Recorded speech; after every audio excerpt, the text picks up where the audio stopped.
Ya, kita telah sampai ke segmen penghujung Lunch Talk siang hari ini. Pak Wawan, tadi sudah Anda katakan, Menkominfo satu hal yang bisa dilakukan adalah men-shutdown situs-situs yang terlihat ada indikasi ajakan untuk bergabung terhadap radikalisme. Tapi satu hal lain, mereka juga kan sering menggunakan sosial media, sosmed, seperti Anda katakan tadi Twitter, Facebook, dan sebagainya yang juga langsung tersambung ke ponsel dan bisa memberikan lokasi.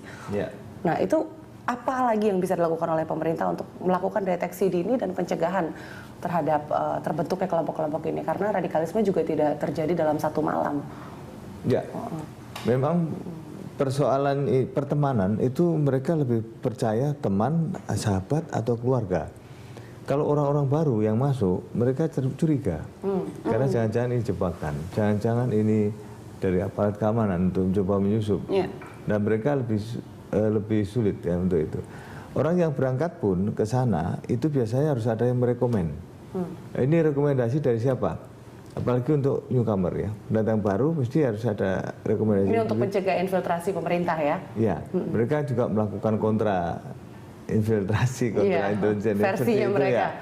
Nah, pemerintah melalui kementerian dan lembaga sudah melakukan upaya-upaya pencegahan dengan berbagai drilling, berbagai pendekatan kepada ulama, kepada majelis ulama, kemudian ormas OKB, pemuda pelajar, maupun juga pengurus pesantren dan masyarakat umum. Pemda juga dilibatkan. Dari ribuan orang yang sudah berbaiat, baik itu di UIN Syarif Hidayatullah, kemudian yang di Sidoarjo, maupun di Malang, kan jumlahnya ribuan. Itu banyak yang sudah kembali gitu. Pangkuan Ibu Pertiwi. Mereka tidak lagi ke sana. Yang di Bekasi sebelum mereka dibayar sudah dibubarkan. Artinya lebih keduluan dari aparat keamanan. Demikian juga yang di Puncak. Itu di Sister bubar semua, belum sampai melakukan ini. Nah, tetapi yang itu yang ketahuan, yang tidak ketahuan, yang diam-diam. Akibatnya ya tadi kelompok-kelompok kecil. Kelompok-kelompok kecil itulah yang kemudian berangkat tanpa setukan ini berangkat. Itu pada waktu beberapa bulan lalu itu ada satu keluarga di Lamongan. Tiba-tiba bergila Julanda juga ke sana diam-diam. Nah, sebetulnya sebelumnya sudah disampaikan kepada Pemda setempat bahwa ada gerakan yang mau ke sana. Pemda tidak bisa berbuat banyak karena dia ini masih orang bebas. Orang yang belum pernah tersangkut perkara pidana. Sehingga mereka merasa kalau ditangkap begitu saja ini pelanggaran HAM. Ini menjadi persoalan-persoalan. Ya, tapi ini memang ada banyak ranah yang saling tumpang tindih ya. Pak Wawan, tapi yang saya ingin tanyakan, menurut pengamatan Anda selama ini, lapisan masyarakat mana yang paling rawan terhadap buayan radikalisme dan rela meninggalkan kehidupannya dan sebagainya untuk kemudian melakukan hal di sana ada kelompok yang memang ideologi, artinya memang keyakinan tadi. Kalau itu sih memang pengen meninggal di sana.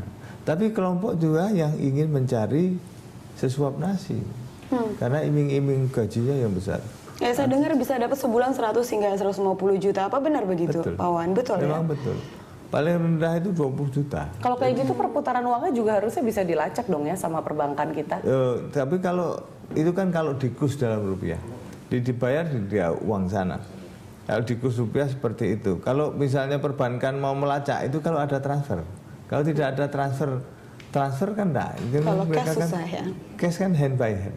Anda bisa kalau yang seperti itu. Nah, mereka yang tujuan secara ekonomi, ini kita juga berpikir, kenapa mereka gitu? Ini kan persoalan perut.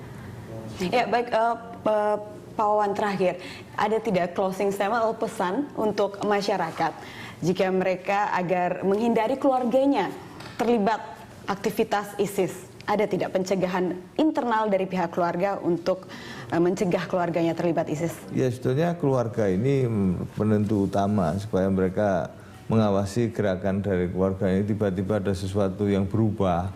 Tadinya periang tiba-tiba pemurung masuk kamar ngunci atau pergi berlama-lama berhari-hari baru balik. Itu kita perlu curiga. Ada apa ini? Jangan-jangan dekat dengan si A, si B. Kita juga awasi siapa sahabat-sahabatnya, siapa teman-teman. Temannya ini backgroundnya apa. Kemudian kepada siapa dia berguru. Tapi bisa terdeteksi ya, bisa dilihat perubahan itu ya. Dan selama ini kan mereka memperoleh ajaran radikal bukan di sekolah, bukan di kampus, justru di pertemanan.